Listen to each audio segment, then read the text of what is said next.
আপনি জানেন কিনা আমি জানি না, কিন্তু আপনি ইতিহাসের পাতায় যতবার দেখবেন ততবারই আপনি বুঝতে পারবেন যে ছেলেরা কখনো মেয়েদেরকে ছেড়ে যায় না, বরং মেয়েরাই ছেলেদেরকে ছেড়ে যায়। হয়তো তার একটা জ্বলন্ত প্রমাণ বা একটা গল্প আমি আপনার কাছে শেয়ার করি এবং বলতেছি যে একটা ছেলে পাখি আর একটা মেয়ে পাখি, যদিও গল্পটা কেমন লাগবে জানি না, যে একটা ছেলে পাখি আর একটা মেয়ে পাখি দুজনে মিলে উঠতেছিল, উঠতে উঠতে হঠাৎ করে একটি মেয়ে পাখি তার ডানায় ব্যথা পায়। ব্যথা পেলে মেয়ে পাখিটা ছেলে পাখিটাকে বলছে যে তুমি আমাকে কখনো ছেড়ে যাবে না।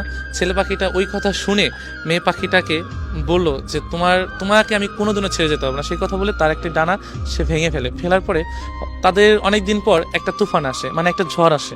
হ্যাঁ, ঝড় আসার পরে তখন অনেক ঝড় আসতেছে, যে এমন ঝড় তাদের বাসা আর থাকবে না।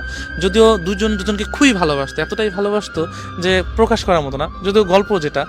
তো ছেলে পাখিটা বলতেছে যে তুমি চলে যাও, ভালো একটা জায়গায় চলে যাও, ঝড় শেষে তুমি আমার কাছে আবার ফিরে এসো।